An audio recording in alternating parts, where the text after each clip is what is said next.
West Coast Cookbook and Speakeasy with Chef Justice Putnam.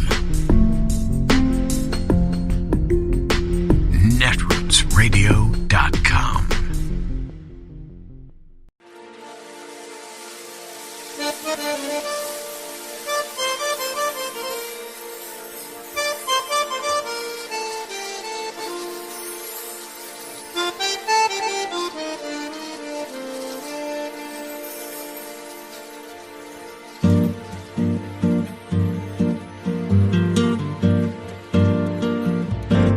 Je voudrais du soleil vert, des dentelles et des théâtres, des photos de bord de mer, dans mon jardin d'hiver.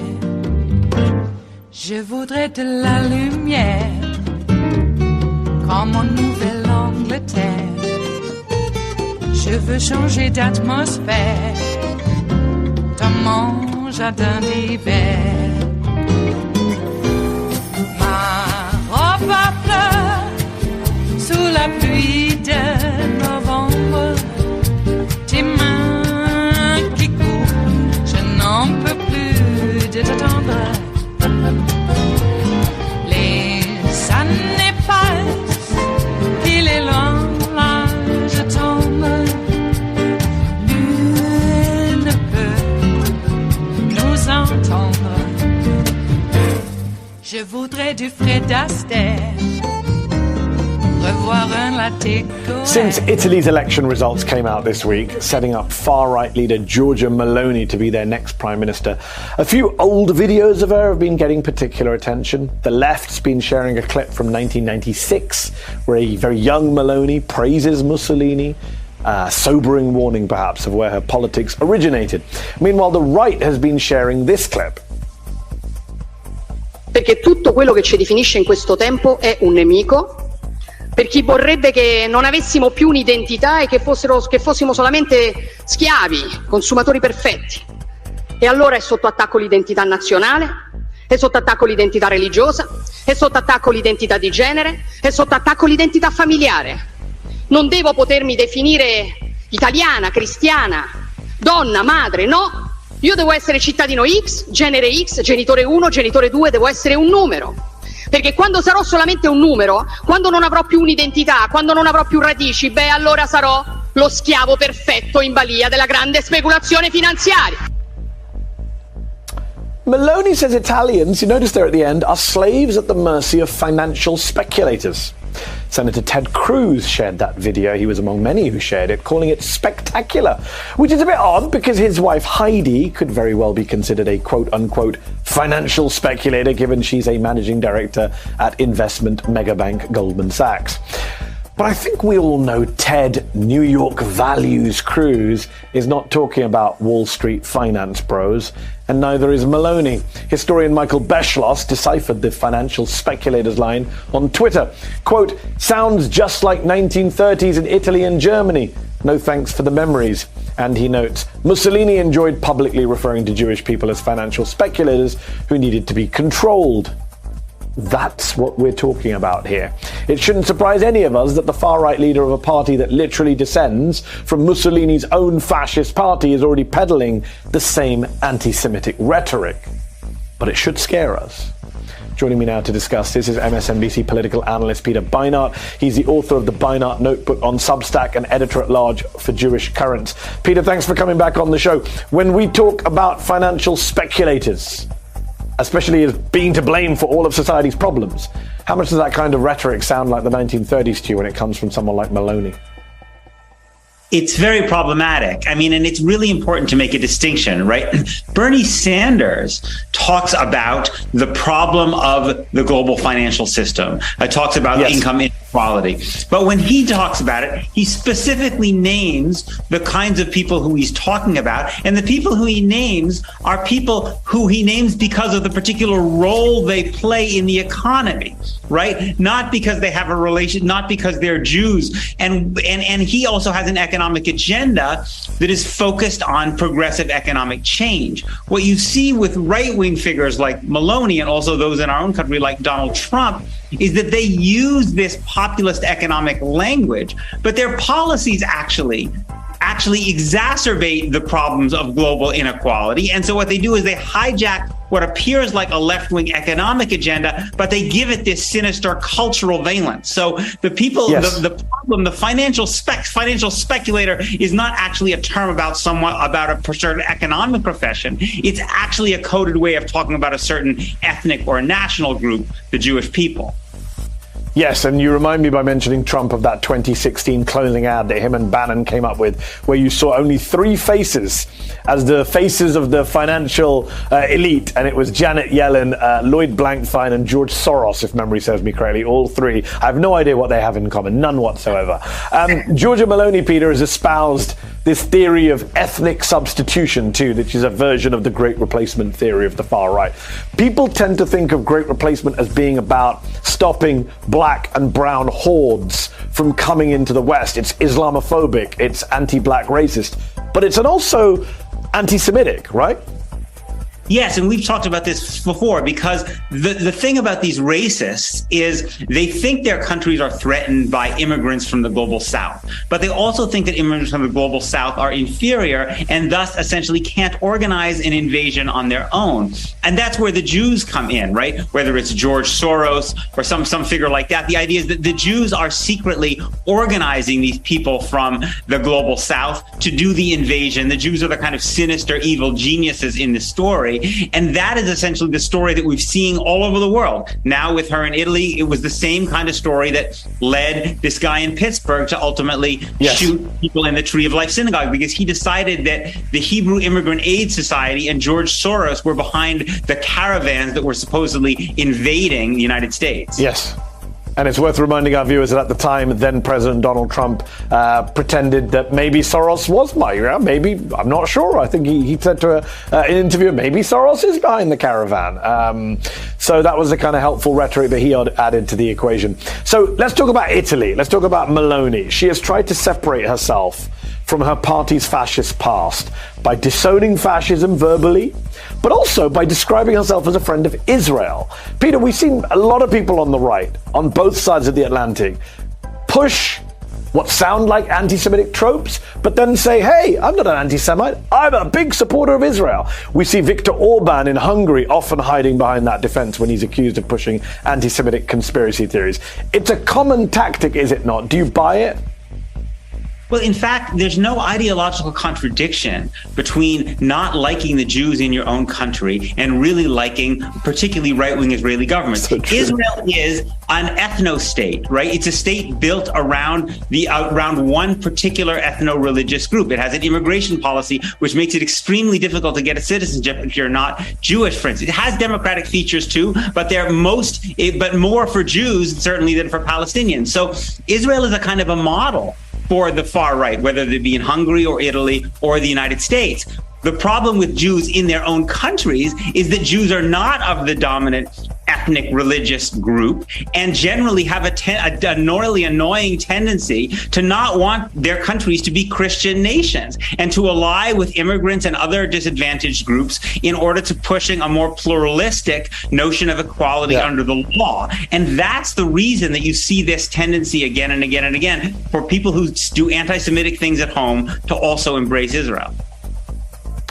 So Meloni is about to become Prime Minister of Italy. The American right has been bending over backwards to praise Meloni, to celebrate her win, whether it's Tom Cotton, whether it's Mike Pompeo offering congratulations, Ted Cruz, as I mentioned, saying her speech was spectacular. What does all this praise for a woman like Meloni tell us about the modern American right? It tells us that what she wants in Italy is not all that different from what they want in the United States. One of the central global struggles of our time has to do with the notion of citizenship. Is citizenship something that everybody deserves equally if they live in a country and they have the right to immigrate to that country through a process irrespective of their ethnic or religious or racial identity? Or is citizenship the only real citizenship is from people who are of the historically dominant group, racial, religious, or ethnic? And what we've clearly seen with the Republican Party is the Republican Party wants America to be a white, Christian nation in which people who are not white, Christian, male, straight, etc., can live here, but need to know their place. And that's really not very different than what you see in Hungary. It's not different than what Meloni wants in Italy. It is Thursday, the 29th of September of 2022, and you are in West Coast Cookbook and Speakeasy. I am your chef de cuisine, Justice Putnam. Gunner, the English Bulldog, is our snoozing sous chef. And our daily special is Metro Shrimp and Grits Thursdays, a little bit of jambalaya, a little bit of spice in your life.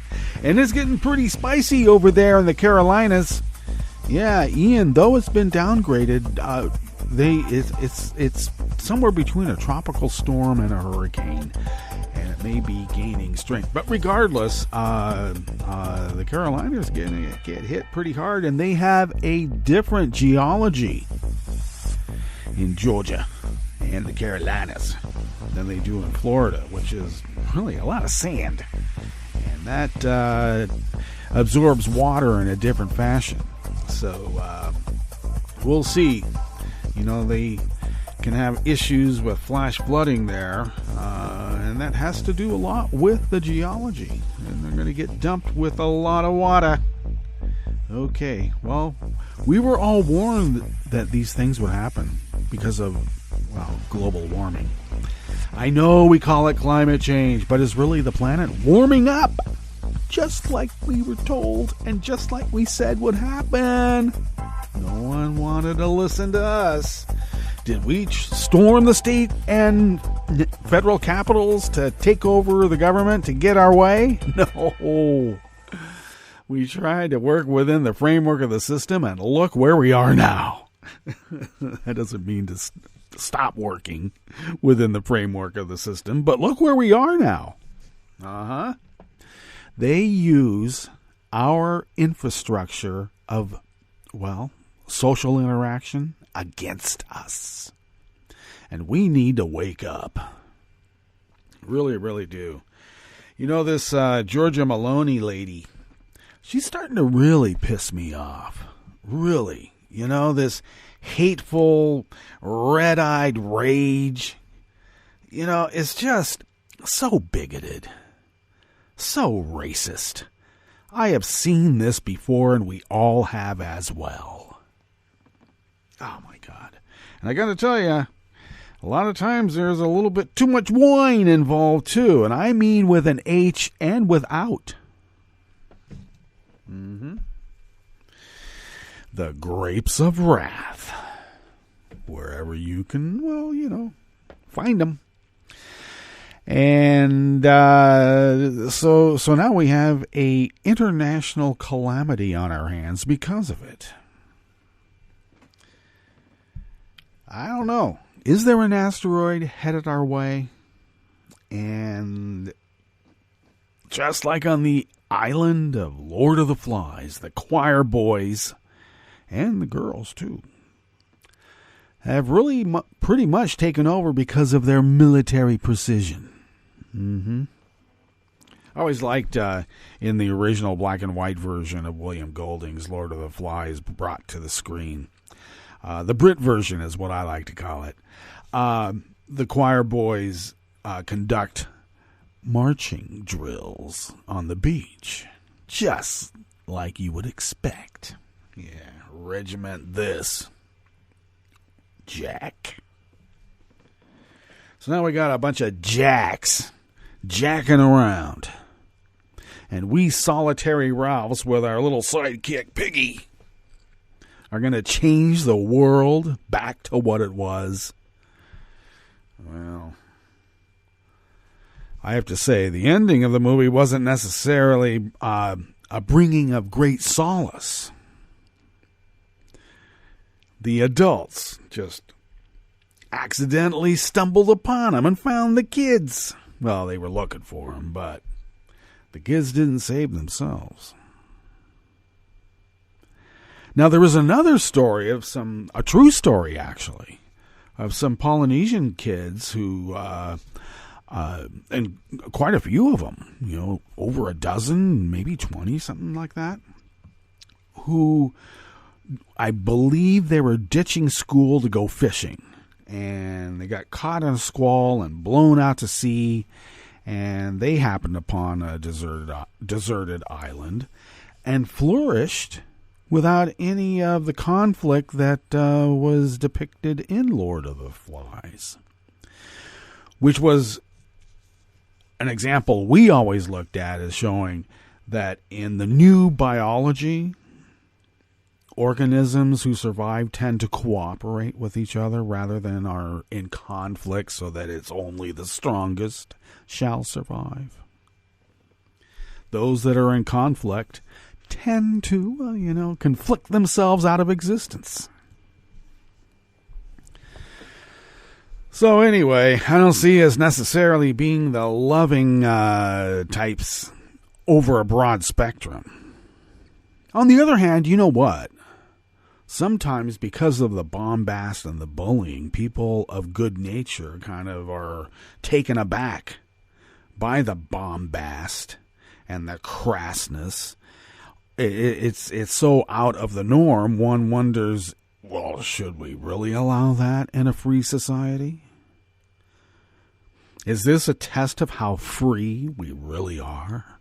And while we contemplate that, sort of like when you're in a room, say, and you feel kind of weird and dizzy, and you're arguing with yourself about whether you're being poisoned by some invisible gas. And while you're arguing about that, you get poisoned by an invisible gas. Those who don't argue with themselves about it and get out of the room and get some fresh air, they tend to survive. Those who argue with themselves about what the hell is going on, sleepy time. And I am afraid that we are going to go into sleepy time if we don't get the hell out of the room and get some fresh air and turn off the gas. And you can take that with all the mob metaphors that you can conjure. I know I do. Hey! Mom's doing really great with her hip replacement. It is like night and day. Now, I have to say, she has the other side of the hip that will be scheduled. It was not nearly as bad, but it will be. Because one tends to lean to their weaker side.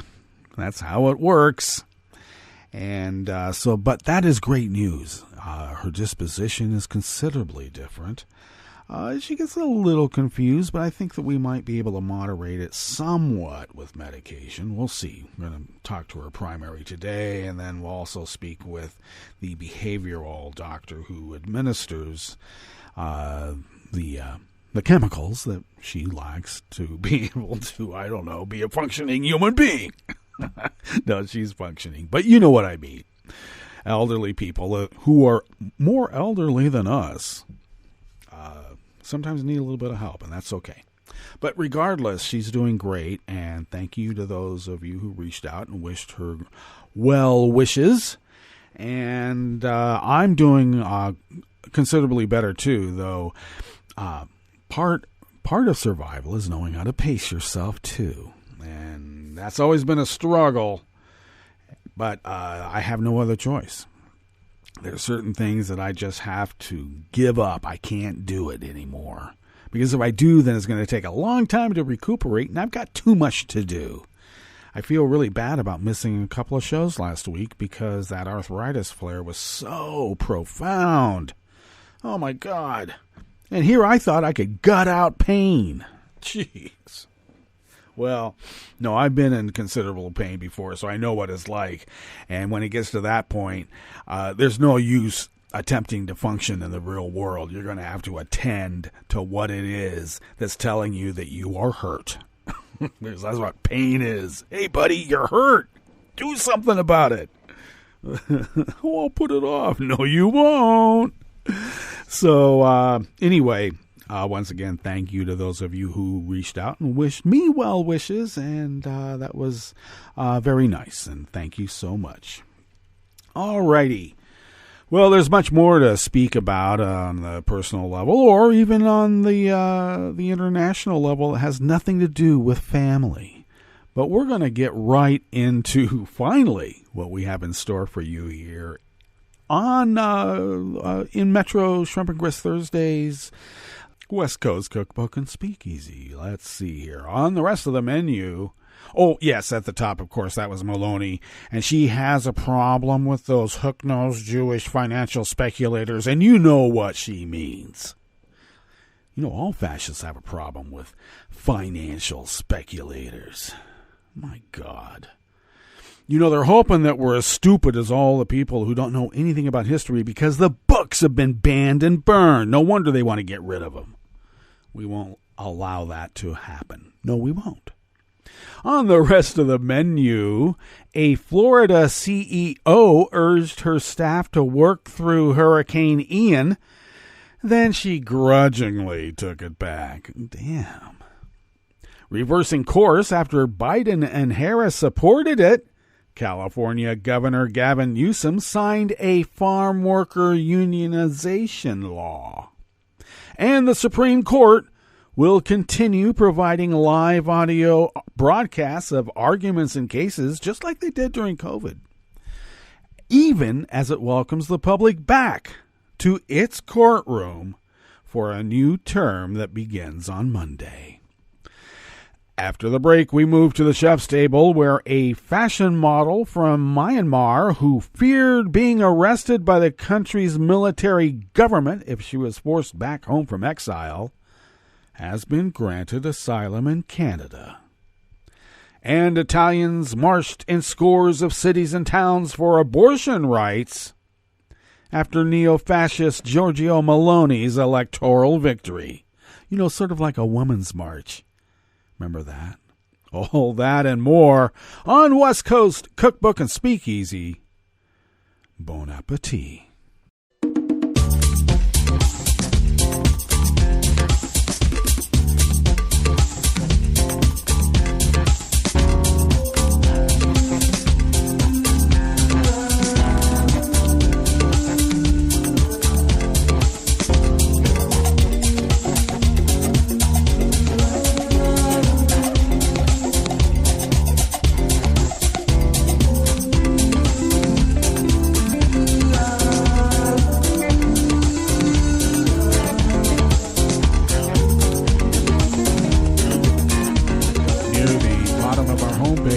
netrootsradio.com. To the right of the page is the chat room link, and the chat room is monitored by Kelly Lincoln, and we thank Kelly for doing so. And thank you, Kelly, for soldiering through all of these problems, weather-related and otherwise.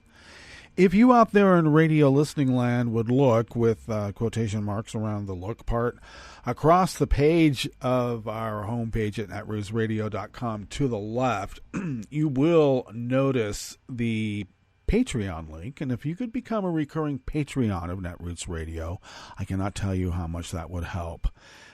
Because, well, I got to be honest with you, we do need help paying our bills, even though the bulk of what we do does come out of our own wallets, and Tom will tell you that a little bit later on here.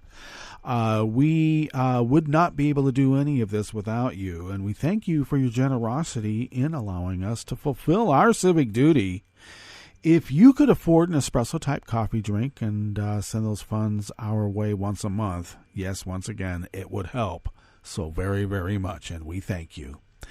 If you would like to follow Netroots Radio on Twitter, you can do so at Netroots Radio, and Tom takes care of that. Thank you, Tom. If you would like to follow the show on...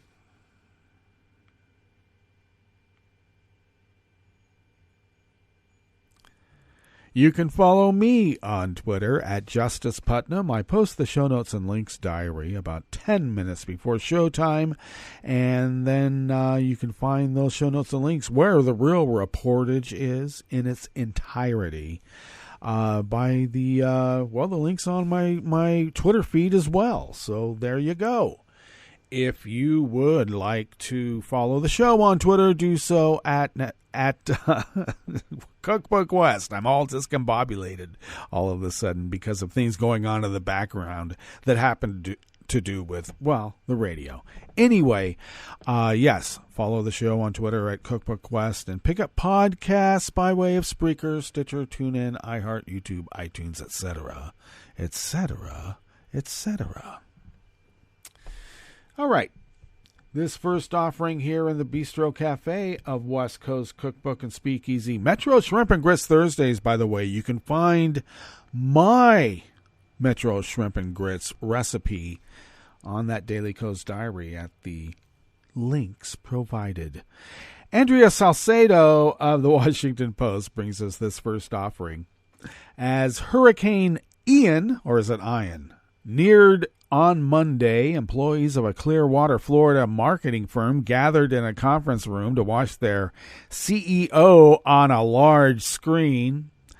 Hurricane Ian, then a Category 1 storm that was expected to grow, was a nothing burger that was overplayed by the media, said Postcard Mania CEO Joy Gandusa, who addressed workers remotely from the passenger seat of a car. Then she asked those who were afraid of the storm to raise their hands. It's not going to be that bad, Gandusa said in a video recording of the meeting obtained by the Washington Post. Obviously, you feeling safe and comfortable is of the utmost importance, but I honestly want to continue to deliver, and I want to have a good end of quarter, Gandusa said. And when it turns into nothing, I don't want it to be like, great, we all stopped producing because of the media and thought maybe that it was going to be terrible.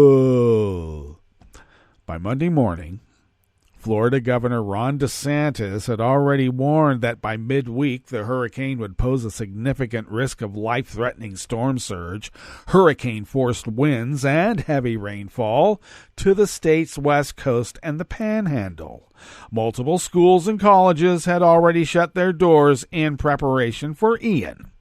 Several Postcard Mania employees who spoke to the Post on condition of anonymity said they feared retaliation, said Gandusa's comments made them feel underappreciated and exploited. Well, of course, when profits come before lives, you kind of feel like that. Her remarks can't come as the pandemic and burnout have led many to reevaluate their work conditions, giving rise to conversations about the Great Resignation and quiet quitting. Hours later, Gandusa's remarks sparked a barrage of social media comments criticizing the company for urging staffers to work. The company has since announced its offices will not open today, adding that it would also offer 2 days of paid time off for those working remotely or volunteering at a shelter. Ian made landfall in southwest Florida yesterday afternoon as a Category 4 hurricane with winds of up to 150 miles per hour. It tied the 5th strongest hurricane to hit the U.S. Its winds and flooding would continue as the storm makes its way inland. By Wednesday afternoon, more than 1 million customers in southwestern Florida had lost power. Several employees present at that Monday meeting told the Post that Gandusa's remarks made them feel as if their safety was less important than the company making a profit. Well, what do you think? She's in the passenger seat of a car hightailing it out because the governor said to evacuate, and she's telling you to stay on the ship and go down with it. But then on the other hand, why else do they call it company loyalty?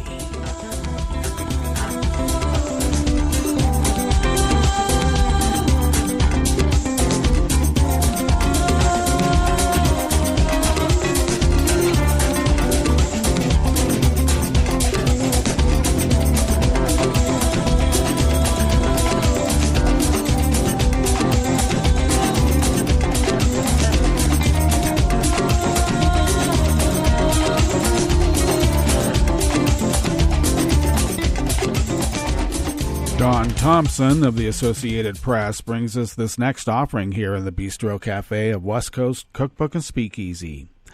A broadly smiling California Governor Gavin Newsom joined about 24 jubilant, cheering farm workers camped outside the state capitol yesterday, Wednesday, to sign one of the most contentious bills before him this year, reversing course on a measure to help farm workers unionize after President Joe Biden and Vice President Kamala Harris supported it.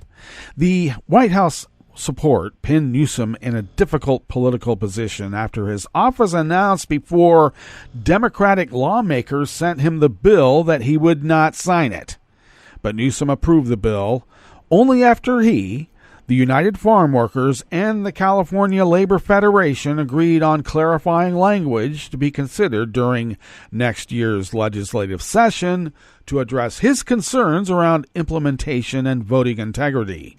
The new law gives California farm workers who harvest much of the nation's fruit and vegetables new ways to vote in union elections beyond physical polling places on farm property. Proponents say that would help protect workers from union busting and other intimidation, while owners say such a system lacks necessary safeguards to prevent fraud. They always say that. The agreement includes a cap on the number of unionization petitions over the next 5 years and will allow state regulators to better protect worker confidentiality and safety, Newsom's office said. It would do away with an option for workers to unionize through mail-in voting that is contained in the current language, but keeps a card check election process.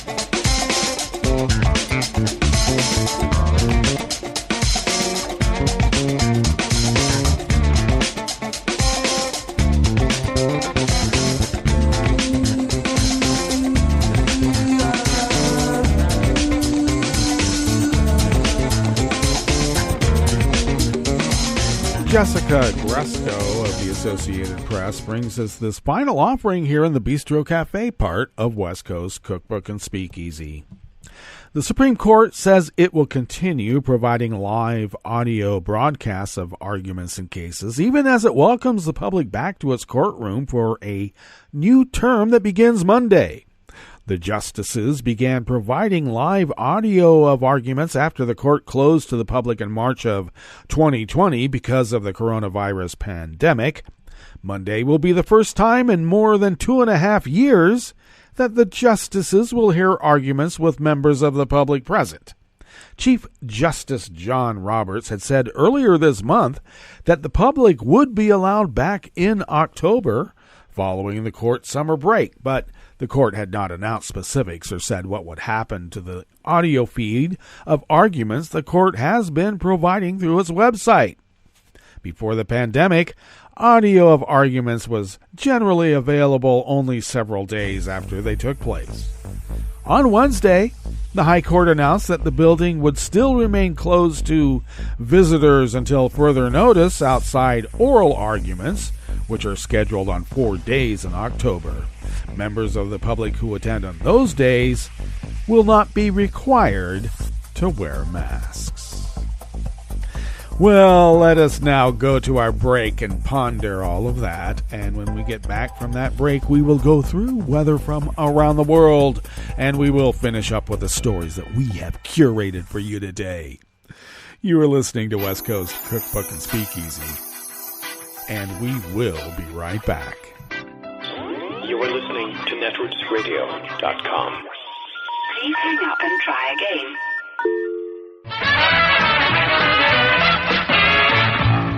From a point at sea to the circles of your mind, a new force is at work for planetary transformation. New radio for a new Earth.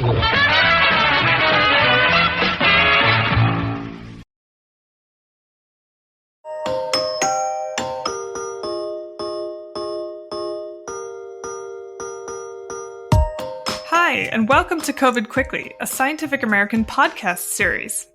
This is your Fast Track update on the COVID pandemic. We bring you up to speed on the science behind the most urgent questions about the virus and the disease. We demystify the research and help you understand what it really means. I'm Tanya Lewis. I'm Josh Fishman. And we're Scientific American's senior health editors. Today, we're going to take a personal look at a moderate case of COVID, if Josh's voice holds up. And we'll talk about how we decide when pandemics are really over, not just when presidents say they are. Can you hear me okay? Do I sound too rough? Actually, you sound fairly normal. Good. That's a change for the better. Yesterday, I sounded like I was at the bottom of a well, but without that cool echoey effect and with a lot more gurgling. Because? Because I have COVID. I started showing symptoms about 2 weeks ago, and I still have them. Oh man, that sucks. I'm so sorry. Thanks. I don't want to make this episode all about me, though. I don't either, but we do talk a lot about scientific studies, and we don't often talk about what it's like to actually have COVID. I didn't believe I caught it at first. I've spent 2.5 years avoiding it. I'm vaccinated and I'm boosted, and so to see that positive line on a rapid antigen test made me go, wait, what? That can't be right. So I took another test, and there was that line again. Do you know how you got infected? I'm pretty sure it was on a business trip to New York City. That meant trains and subways and sitting in a big meeting with about 200 other people, most of whom didn't wear masks. I wore a mask. But I did go to an outside bar with some friends from work, and there was a nice breeze, and, well, you can't drink beer through a mask. So I took mine off.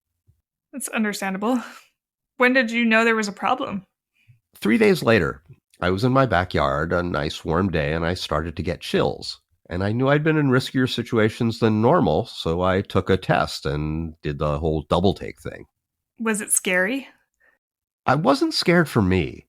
My lungs are in pretty good shape. I have good medical care and all that good stuff.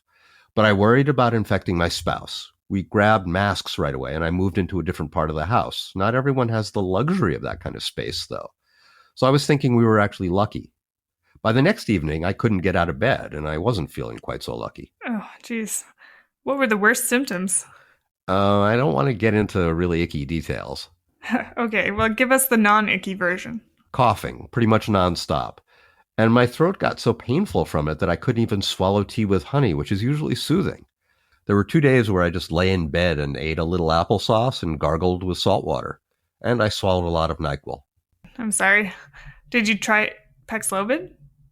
I did. I got it right away, and I think it really helped. The cough got better after about 2 days, and I felt more energetic.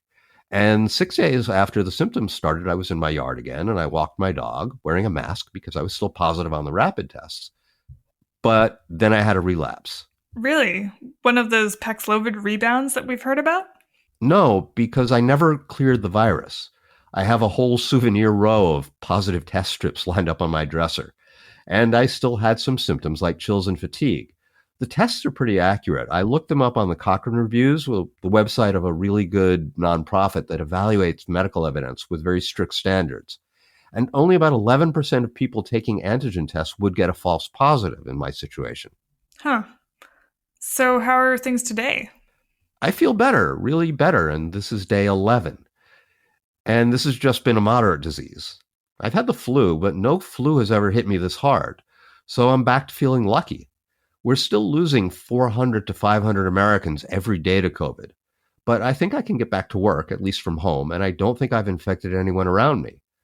And if I stop testing positive, I can get out of the house. Well, that's really good to hear you're feeling better. Just don't eat any of that NyQuil chicken. President Biden caused a stir last week when he casually declared on 60 Minutes that the pandemic is over. Is it really over? Not as far as I can tell, Josh. But it turns out that the point at which a pandemic is really over is hard to define. I wrote about this back in March when I interviewed John M. Barry, author of A Comprehensive History of the 1918 Influenza Pandemic. Barry told me then that the decision about when a pandemic ends is as much a human one as a scientific one. That's interesting. But there are some scientific criteria, right? Well, sort of.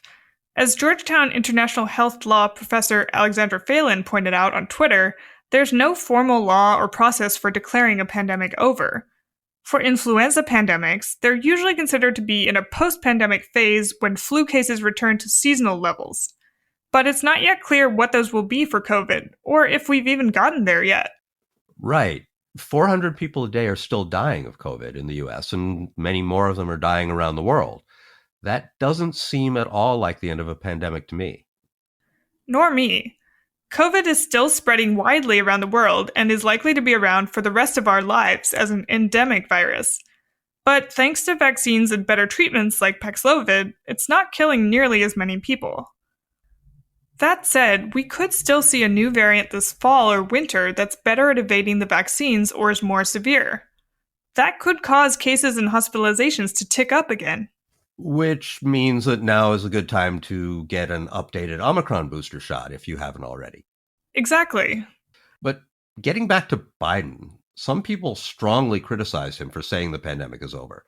Others say he was just acknowledging that most people are already living their lives with the virus around. It may be true that many people have moved on.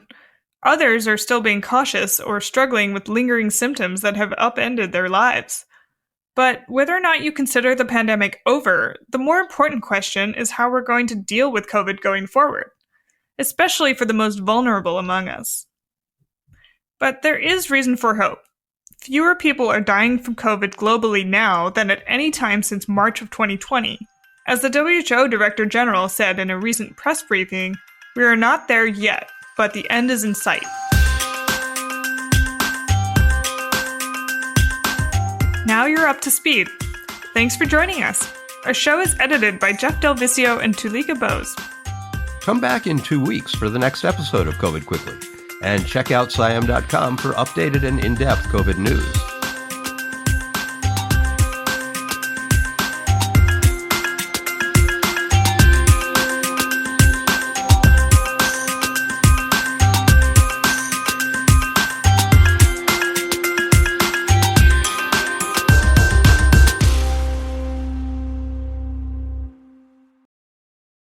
This is an important message from the U.S. Department of Health and Human Services. After a storm or disaster, it's important to eat only safe food. Throw away perishables like meat, poultry, fish, eggs, and leftovers stored above 40 degrees Fahrenheit for 2 hours or more. Throw away food with an unusual odor, color, or texture. Throw away food that may have come in contact with floodwater, including food in swollen, punctured, and damaged cans. When in doubt, throw it out. 1 in 6 Americans get sick from eating contaminated food each year. Contamination caused by salmonella is especially common. It's sometimes found in poultry, eggs, ground beef, pork, and even peanut butter. To reduce your risk from this and other foodborne germs, remember to clean, separate, cook, and chill. Clean your hands with soap and water. Separate raw meat, poultry, and seafood from other foods. Wash counters, cutting boards, and utensils before and after using them. Cook all food thoroughly and use a food thermometer to make sure food is cooked. Promptly chill meat, poultry, eggs, and other perishables. Finally, don't prepare food for others if you're sick, and be extra careful when you prepare food for children, pregnant women, the elderly, or people in poor health. To learn more about making food safer to eat, visit www.cdc.gov/vital signs. This program is presented by the Centers for Disease Control and Prevention. Good eating habits developed in childhood can last a lifetime, but getting children to eat their fruits and vegetables is a common problem. Eating them adds important nutrients, helps control weight, and reduces the risks for many serious illnesses. Children in the U.S. are eating more fruit. However, 60% of children get fewer fruits than recommended, and 93% don't get enough vegetables. Child care, schools, and school districts can help change this by meeting or exceeding federal nutrition standards for meals and snacks, including fruits and vegetables wherever food is offered, and helping children learn about and taste fruits and vegetables. At home, parents can eat a variety of fruits and vegetables with their children and provide them as snacks, even if it takes many tries. Also, parents can include their children when shopping for, growing, and preparing fruits and vegetables. To learn more, visit cdc.gov/vital signs.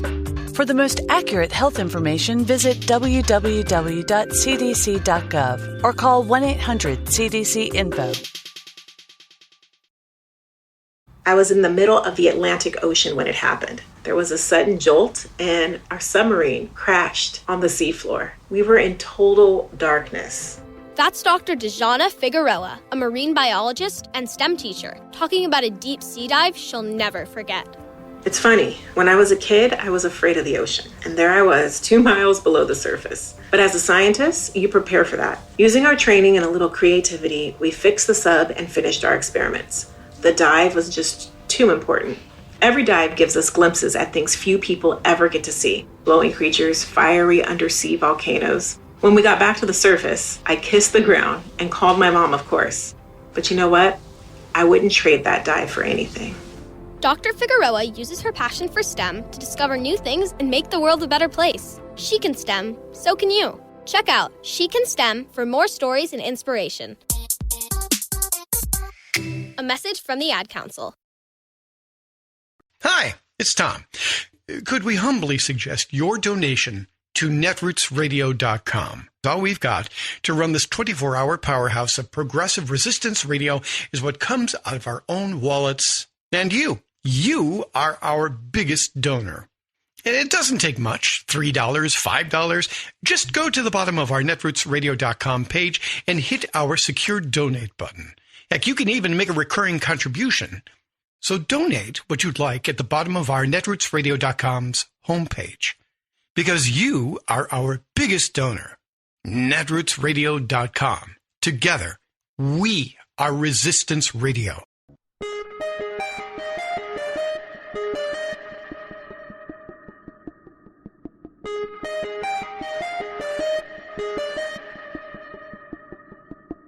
In January 2021, President Trump and his supporters urged Vice President Pence to not count the electoral votes from certain states. Trump argued that Pence could do that, but Pence didn't buy it. But what if he did? I'm Bill Newman, and this is the Civil Liberties Minute. Donald Trump's argument was that the vice president could count or not count electoral votes as he saw fit, an argument that runs contrary to law and history. But to clarify the situation, there now is pending in Congress a bill that would make crystal clear that the vice president's role as president of the Senate in counting electoral votes is strictly ceremonial, nothing more. The bill also, crucially, would prevent state officials from submitting electoral college votes that do not reflect the popular vote in that state. The proposed legislation is hardly a panacea for the ills of our voting processes. It does not prevent voter suppression or reinstate the Voting Rights Act or remedy gerrymandering or make the Electoral College more, small d, democratic. And passage is certainly not a done deal. There are very different Senate and House versions of this legislation.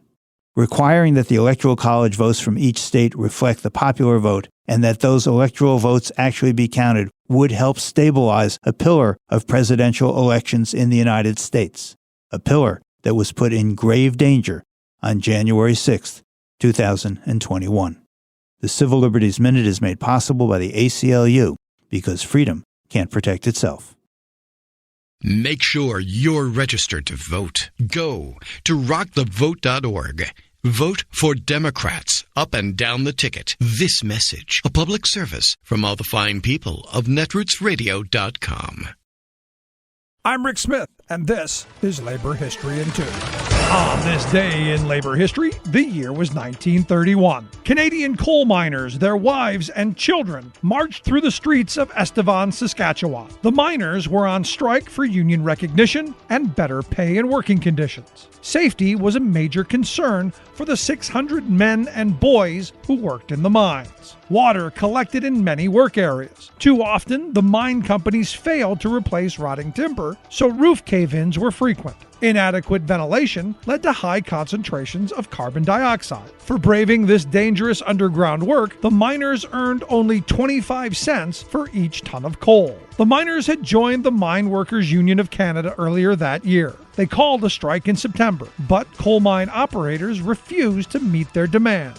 Miners and their families decided to demonstrate in the town of Estevan to gain community support. The mayor banned the demonstration and called upon the Royal Canadian Mounted Police to crush the march. The Mounties met several hundred miners and their families and attempted to block the procession. They opened fire on the unarmed crowd. 3 striking miners were killed and many others were wounded and arrested. Finally, on October 6th, the mine owners finally agreed to an 8-hour workday and a minimum wage of $4 a day. But they refused to recognize the union. It was not until the end of World War II that the United Mine Workers finally won recognition in the Saskatchewan coalfields.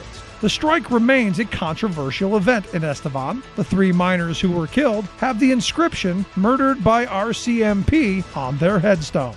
Over the years, locals have alternately erased and restored these inscriptions. Labor History in 2 brought to you by the Illinois Labor History Society and The Rick Smith Show. For more information, go to laborhistoryin2.com, like us on Facebook, and follow us on the Twitters at Labor History in 2.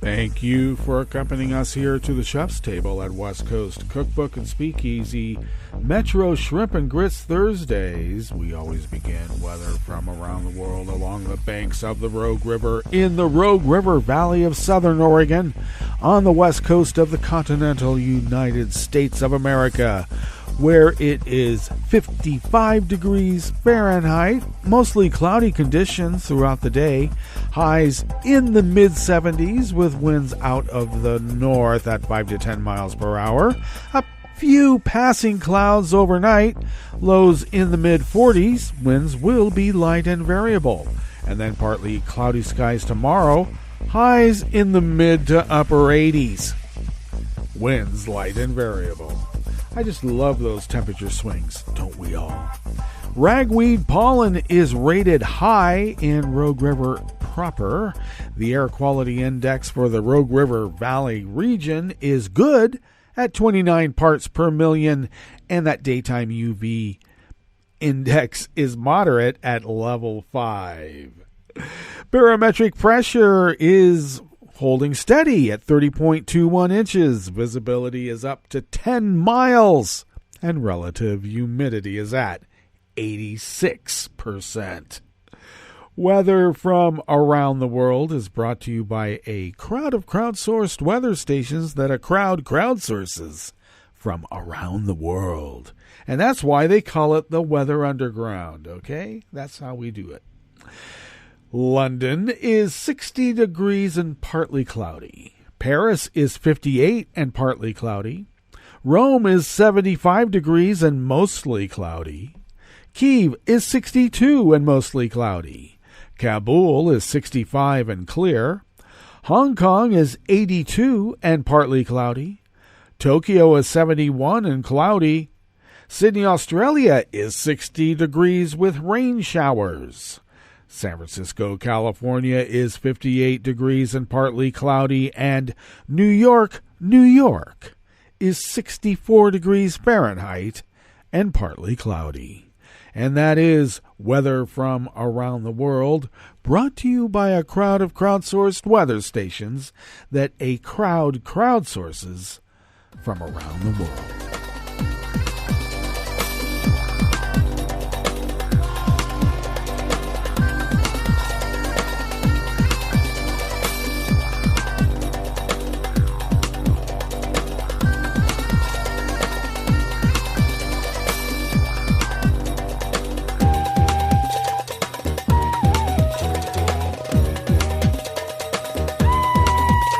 Kasanevich Hangza of the Associated Press brings us this first amuse-bouche here at the chef's table at West Coast Cookbook and Speakeasy.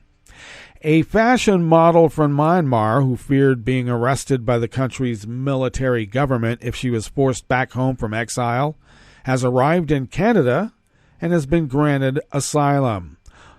Ta Nander Ong, also known as Han Lei, left on a flight from Bangkok's airport early Wednesday morning, according to Arsharan Kretong, a deputy commissioner of Thailand's Immigration Bureau.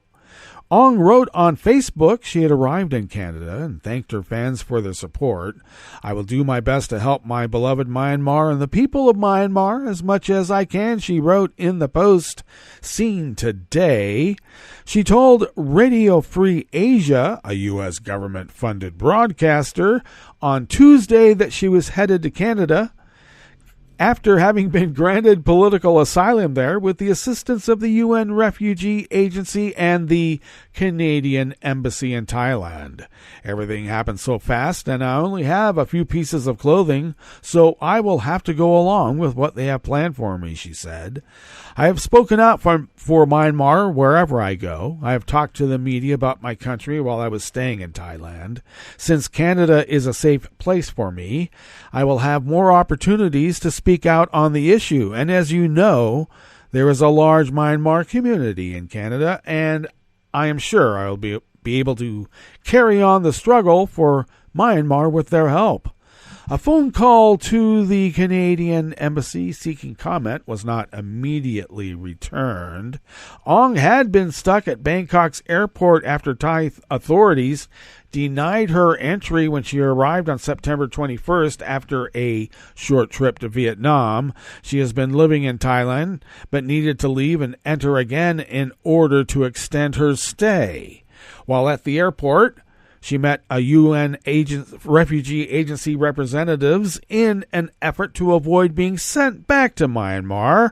People denied entry to Thailand are usually deported to the last point of their departure, but the UN agency advised her she would be arrested in Vietnam and then repatriated to Myanmar. A Thai Foreign Ministry spokesman said she had been denied entry into Thailand due to an issue with her travel document.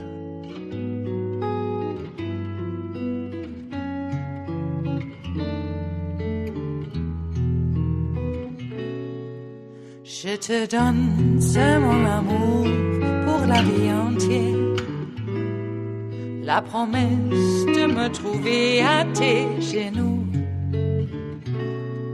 Aussitôt que tu m'appelles, rester toujours fidèle. C'est tout, c'est tout. Je te donne tous mes printemps, mes étés de mer, mes automnes quand les feuilles tombent partout.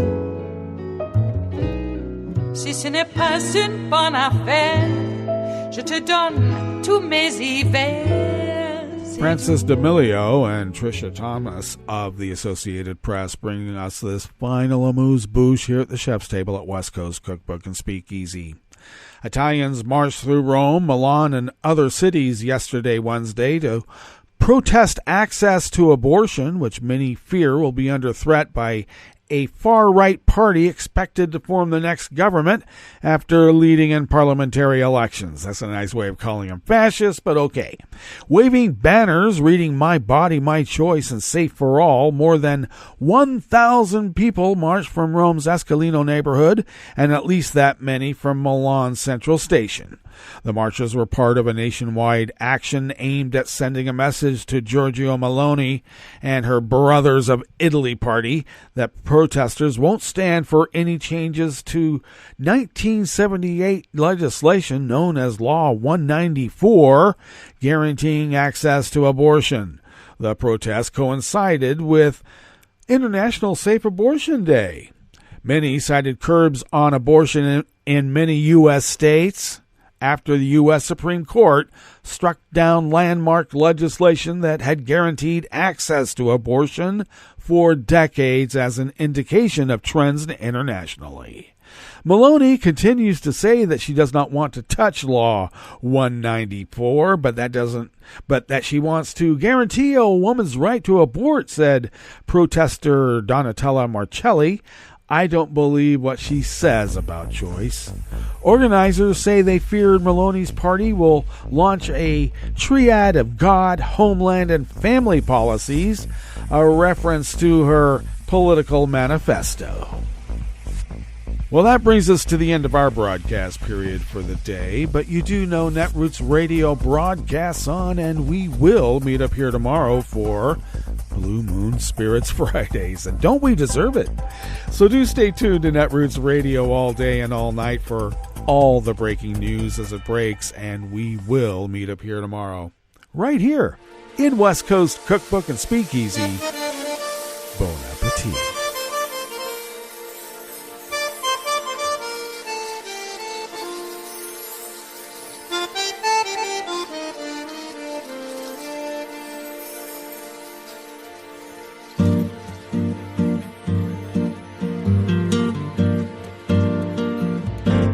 Je voudrais du soleil vert, des dentelles et des théères, des photos de bord de mer, dans mon jardin d'hiver. Je voudrais de la lumière, comme en Nouvelle-Angleterre. Je veux changer d'atmosphère, dans mon jardin d'hiver.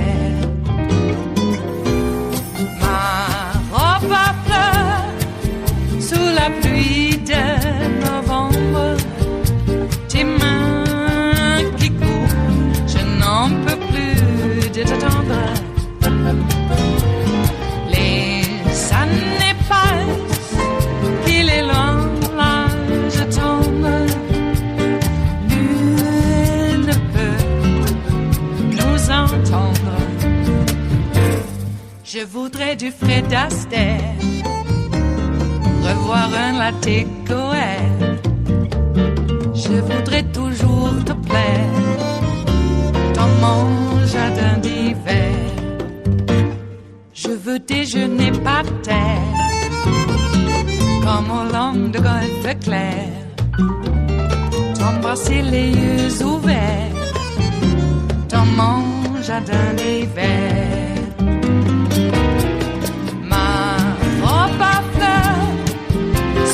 Pluie de novembre, tes mains qui courent, je n'en peux plus de t'attendre.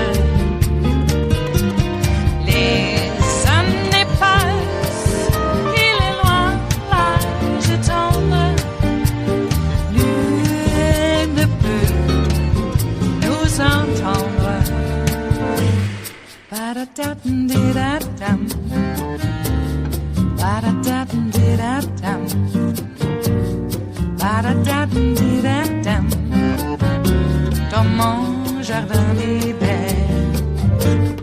Ba-da-da-dum-di-da-dum. Ba-da-da-dum-di-da-dum. Ba-da-da-dum-di-da-dum. Dans mon jardin d'hiver. Dans mon jardin d'hiver. Dans mon jardin d'hiver.